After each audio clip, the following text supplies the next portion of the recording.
Hi friends అందరికీ good morning అక్క. Good morning అందరికైతే గుడ్ మార్నింగ్ ఫ్రెండ్స్. ఇగో అక్క లేవంగానే చిన్న కన్నయ్యనైతే ఎత్తుకొని కూర్చుంది. ఎందుకక్క ఎత్తుకున్నావు?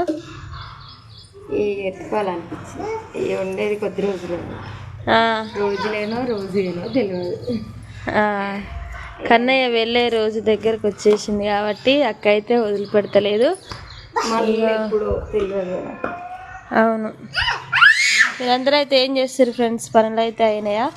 అయితే సగం వరకు అయితే అయిపోయినాయి. ఇంకా సగం పనులు అయితే పొద్దునుండి అయితే ఒక్క వీడియో కూడా తీయలేదు, ఇదే ఫస్ట్ వీడియో. మీరేం చేస్తారు కామెంట్ చేయండి. టీ అయితే తాగిరా? మా పిల్లలు అయితే పాల వేయరు, ఇంకా రాలేదు. చాయ్ అయితే తాగాల మేము. ఇక ఈరోజు కొద్దిగా ఎండ వస్తుందని బయట ఎండకైతే చూపిస్తుంది. ముసురులు కదా. అవును,